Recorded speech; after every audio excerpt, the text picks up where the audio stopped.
So here we go, we're recording and I'll share my screen.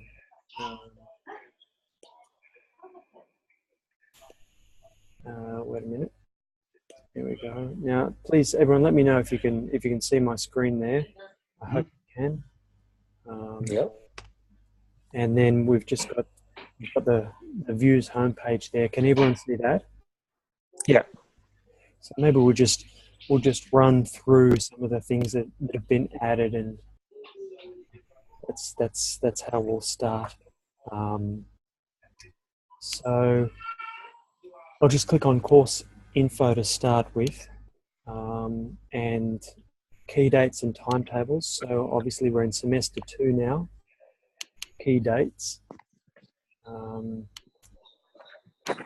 So this document is now available to all you guys, but I'll go through it briefly.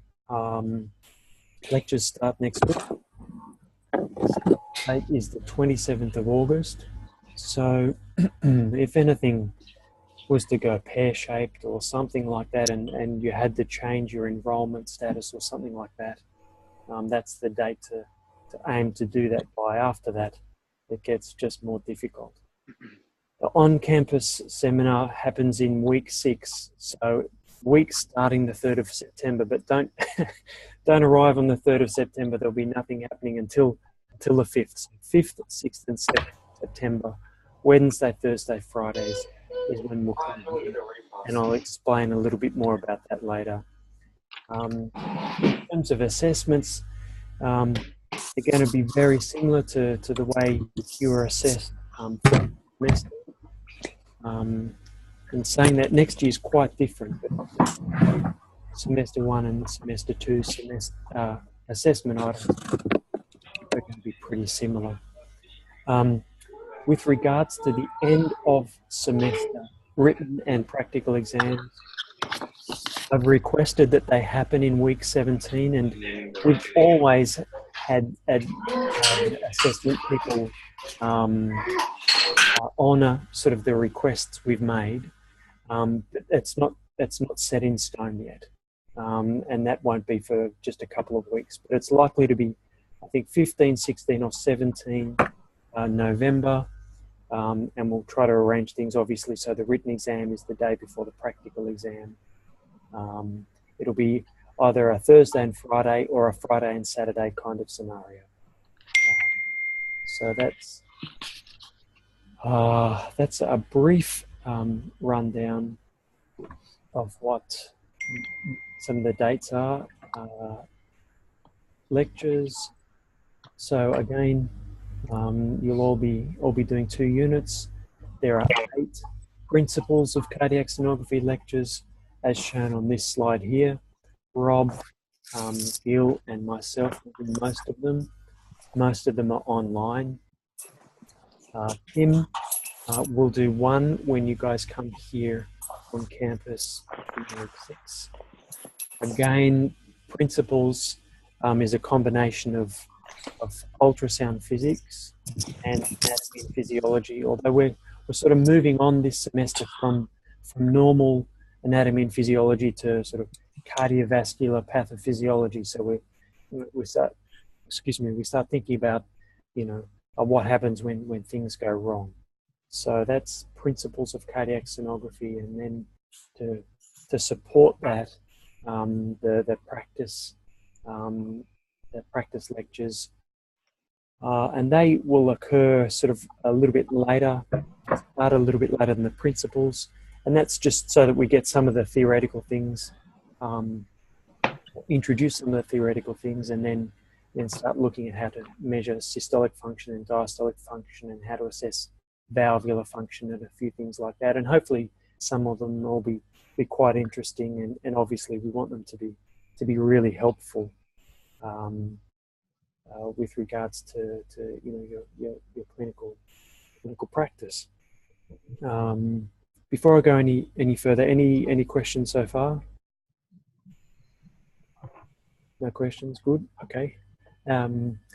One thing I must remember to say is just please, if you haven't yet enrolled in units make sure you enroll, especially before census date, because then it gets really hard to enroll. You've got to come up with a good excuse, and it's not me you need to convince, it's other people. So enroll in the units as early as you can.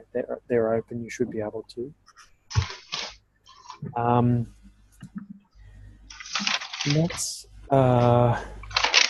Let's just go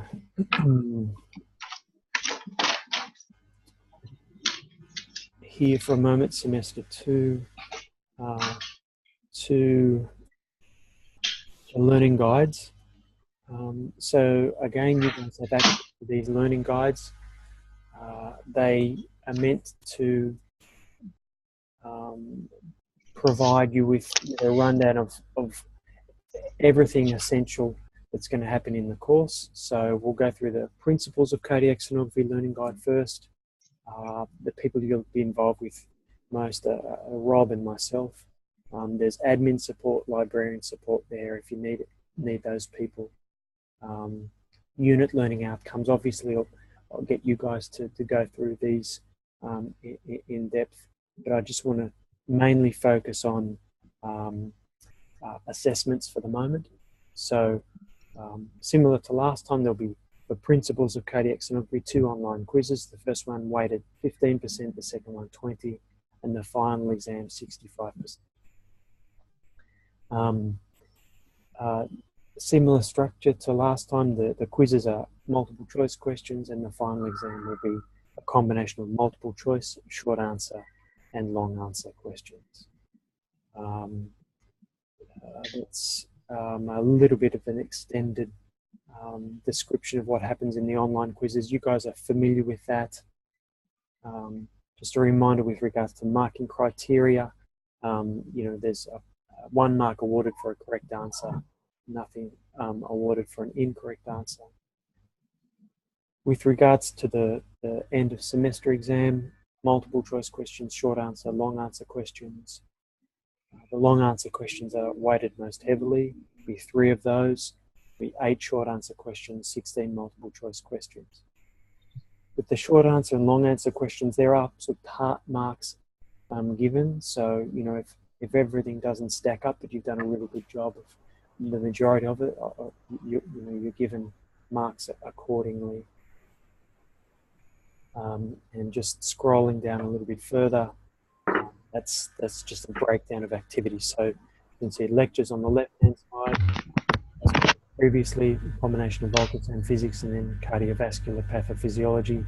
Activities in the middle there, on-campus seminar in week 6, Wednesday the 5th to Friday the 7th.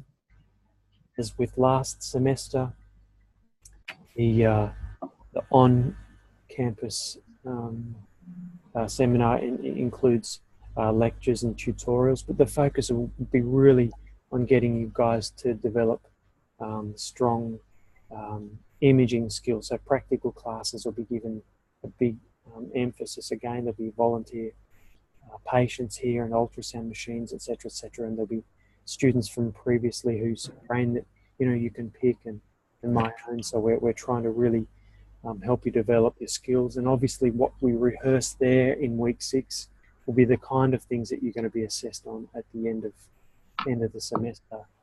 And there'll be case studies as well. I'll come back to talk just a little bit more about the on-campus seminar in a moment. Let me just briefly go to the learning guide for practice of cardiac sonography 2. Again, you guys can access this now via views. There's the teaching team, myself, Fernando, Suzanne, and Tim. I'll go past the unit learning outcomes, but I encourage you to just have a brief look at those, so you understand what we're trying to really emphasize, and the kind of skills that we're trying to get you guys to develop by way of the this unit. So again, similar to last time, there'll be a quiz in week 12, an end of semester practical exam, final exam, and logbook. Please note that there are 3 threshold items. So in order to pass the unit, not only do you need to get greater than 50% in total, but you need to pass the practical exam, the final written exam, and the logbook needs to be submitted with a sufficient number of cases undertaken. So if you've got any questions about threshold, I'm happy to take answer your questions, but I think it's fairly self-explanatory. There are 3 assessment items that you've got to pass in order to achieve an ultimate pass in the unit. The learning guide has more details about the quiz, about the practical exam. So now that you guys have done a practical exam, you'll know what it's like, and it's going to be very similar to last time. There are stations, 3 imaging stations, and most likely, again, there'll be 3 non-imaging stations. Once again, the imaging tasks will be sort of drawn from the kind of things that, you know, is the focus in the practice of cardiac sonography lectures, and obviously mainly the on-campus seminar.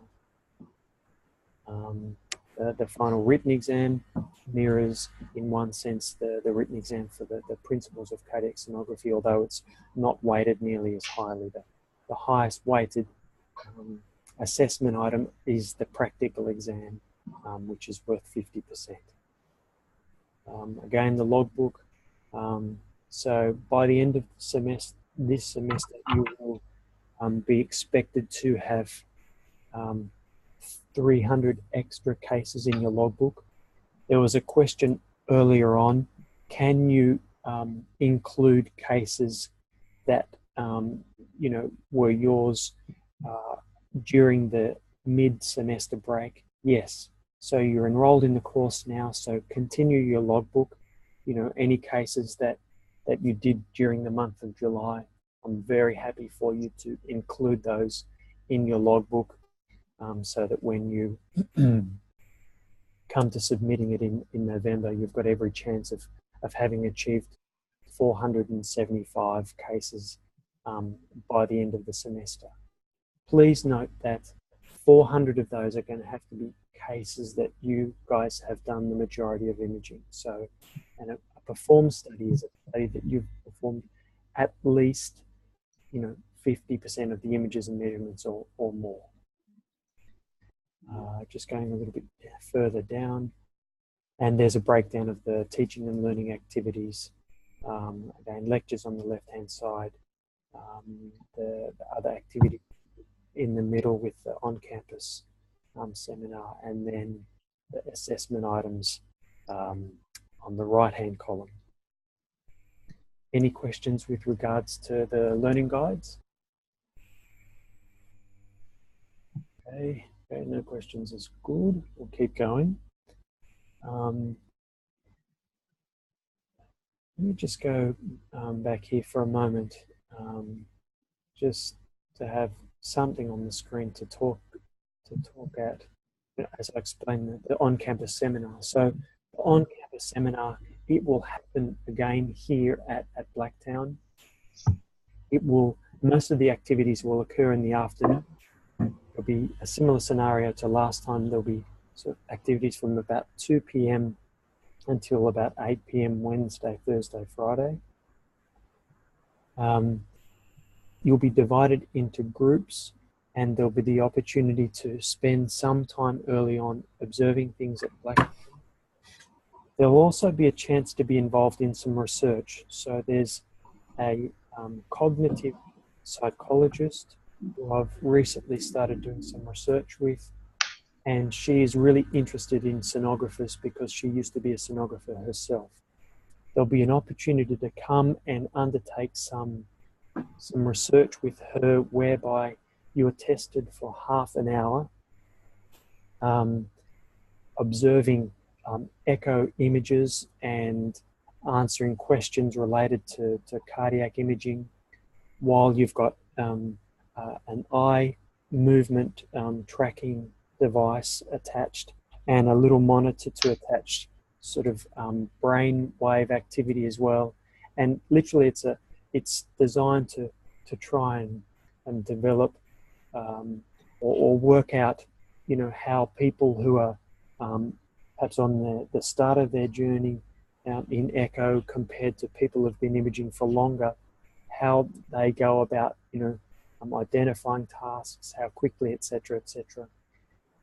Now, obviously, because it's research, there's consent involved, and you're free to do it or not to do it. It's up to you. I think it's a great activity and a good chance for you to perhaps get a little bit of feedback about where you sit. When Anne, the lady, comes in, she'll be here with a couple of laptops, and she'll have a person here to help her. There's a little bit of food provided as a bit of a carrot, as it were. I don't think they'll have carrots, but there'll be something there for you guys to have as a bit of a reward or whatever the right term is for you guys being involved in that. So that's just to let you know what's going to be happening there. I'll go back to the home page here for a moment. On the left-hand side here, you'll see among the course guidelines that we've got the Year 1 imaging sequence. May I strongly encourage you to start getting very familiar with that. Now, it may well be that at your practice that the imaging sequence that you're meant to do ultimately differs a little bit from ours, and that the imaging sequence that you're doing at the moment differs from this particular one here. Nonetheless, this imaging sequence is what we think constitutes the kind of level that you should be aiming at by the end of this year. So there are parasternal, apical, subcostal, and suprasternal images to acquire, and a sequence that ultimately means that you have acquired and stored approximately 50 images is what you guys really need to be aiming for. So without spending too much time on this, it goes through, you know, lists images according to what window they're taken from, and then there's some exemplar images. Obviously they're only stills, but you know, the requirement will be that, you know, you've got a combination of loops, of stills, of 2D, of Doppler, of tissue Doppler images, and I encourage you to go through that. I will go through it again when you guys come on campus, and we can chat about things at length. If you want to send me an email to ask me anything more about that, I'm more than happy to answer questions about that. You'll notice here that you have access to a number of different documents that list anatomical terms you need to know. There's the reference values document again, which I encourage you to make use of, whether or not, you know, your practice has that kind of thing and uses it. Examination guidelines. There's a couple of pages, about pages 5 to 7, that are really important for you guys to read through, because they outline what criteria you're meant to be using when you're making measurements, i.e. how to identify, you know, what, you know, where to place your calipers, or what in particular to measure, and timing, and that kind of thing. And there's a little bit of a reporting protocol as well. So I encourage you guys to access those, perhaps print them out and review them, you know, from time to time throughout the semester. The next one here is ASE and European guidelines. So obviously the American and European societies produce documents that are meant to sort of indicate a standard to which we should, as sonographers, be aspiring towards. And here are 5 documents that are very much related to what we're going to be doing in this coming semester. So we're going to be looking at valve disease, we're going to be looking at systolic function, diastolic function, And all those documents, which are quite long, are, are related to those aspects of what we're going to be looking at. Now, don't try and read them all at one time. Don't even try to memorize them. But as we get into, as you come to a lecture, for example, on systolic function, I'd encourage you, and I'll remind you via an announcement, to look at the cardiac chamber quantification by echo document, and there'll be certain sections in that particular document that, if you read them, they will really reinforce, what the lectures are trying to convey. So they're going to be really helpful. And down the bottom there's a code of conduct that's been put together by the Australian Sonographers Association that you can access as well. This semester there will also be some resources available to you guys. You won't be able to see them yet unless I go like that. As we get to certain points, and you've had some lectures on different cardiomyopathies, these YouTube videos that I've selected will be made available to you as well. And they're only 6 or 7 minutes long, but they sort of focus more on sort of the clinical details of what is involved with those particular type of cardiomyopathy. So hopefully that's something that, again, will supplement some of the things that we're doing,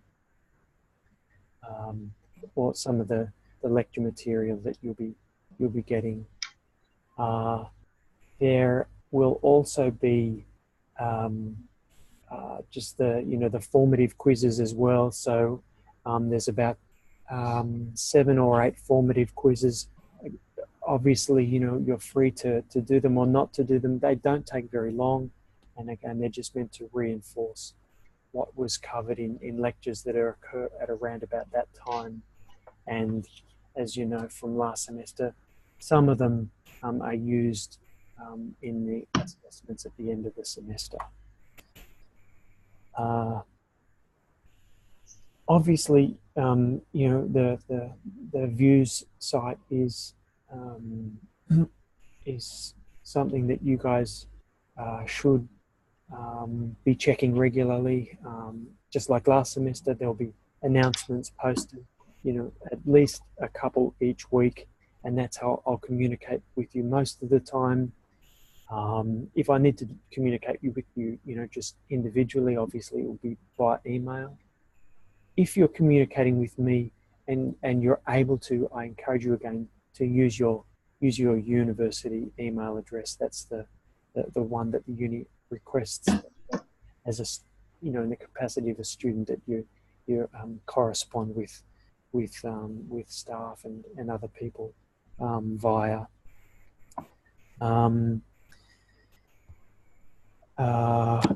I will continue to email your supervisors regularly. So the supervisors will get an email early on in this semester with a bit of a rundown as to what this semester is going to entail. Then just after the online, the on-campus seminar, I'll send another email just to detail what we covered. And then prior to the practical exam, again, I'll email them, just encouraging them to try to spend time with each of you, individually, really focusing on the development in particular of your practical imaging skills. What else did I want to say? Yeah, over here, as there was last semester, you've got access to all the recommended readings. So you just click on those links, and you've got access to Catherine Otto's text, to the writing text, to other ones as well. The library's got tons of other resources as well. So when you've got time, I encourage you to go for a bit of a browse online. And Lily Collison, who's the librarian for the School of Medicine, is a very enthusiastic person, and I'm sure would be more than happy to direct you if you send her an email, and her email address is on both of the learning guides there. So that's about all I wanted to say. But I'm here for you guys to, I can answer any questions. If you need to ask any questions, if you'd prefer not to ask me in person and want to send me an email, that's fine. So ask away now or later. Again, look, I'm here for you guys. I'm not here every day of the week, but so if you call and you can't get me, maybe send an email or leave a message for me, and I'll try and get back to you as soon as I can. I can't guarantee that things will run entirely smoothly, but I think we managed to get there last semester, and I hope we'll manage to do so again this semester. I hope you guys are learning lots of things, and will continue to do so. I've recently sent everyone who did the practical exam just a very brief word or two about what I think they could improve on a little bit based on what we saw in the practical exam. Tomorrow I will post 2 brief reviews of the written exams, the principles of cardiac sonography 1 unit written exam and the practice of cardiac sonography written exam, and also just a couple of things related to the non-imaging questions that were asked of you in the practical, so that you guys get a little bit of feedback. It's mainly the questions that people found most difficult. So it's not a review of every single question. I think that'd be wasting everyone's time. But I to identify the ones that most people found hard, and tried to give a bit of a description as to why they were, why or why not, you might have got them right or wrong. Anyone with any questions? I'm doing a lot of talking. Hopefully this is still recording, so if anyone's missed it, I'll or you need to refer to Well, I just wanted to ask about the on-campus days. Yes. Yeah, they confirmed dates? So, absolutely. So let me just. Just like we tell my workplace. Can you see my screen there? Yeah. No.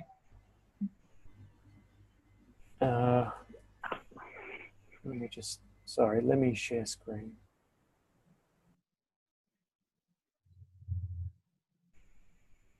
I hope you can see it there. So if you go to the view site, and you go to semester 2, you can now see the learning guides, and on both of the learning guides at the bottom of them, you'll see that there's a breakdown of activities this semester, and right in the middle there, you'll notice that there's a 3-day seminar, Wednesday the 5th, Friday the 7th of September. So those dates are locked in. Okay. The times will be roughly from 2 p.m. to 8 p.m.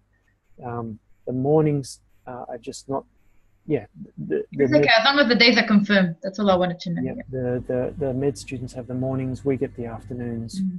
It'll be similar to last time. I will group you guys, and sometimes there might be staggered starts. If you heard a little bit of the blurb I said about research, that's good. If you didn't, maybe just go back, and I'll make the recording of this particular meeting available, and I'll give you some more details about the research project that you guys can be part of. When I say part of research, there's just the opportunity to be part of research from an academic at Macquarie University on those days. Okay, thanks, Paul. No problem, no problem. Any other questions? Okay. Let me go back here. So guys, well, that's it. If you've got questions that you would prefer just to ask via email or personally, let me know. Lectures start next week. There'll be a couple of things posted before that, as I was saying, a review of the assessment tasks from last semester, and hopefully they'll help a little bit. Yeah, everyone seems to be doing well, and I'm confident that you guys can do well this semester. So I'll sign out for now, and look forward to seeing you in person in week 6, if I don't hear from you before then. So Thanks, see you Paul. all soon. No worries, pleasure. Cool. Okay, Yes. see everyone. Cheers. See you. Thank you. Bye-bye. Bye.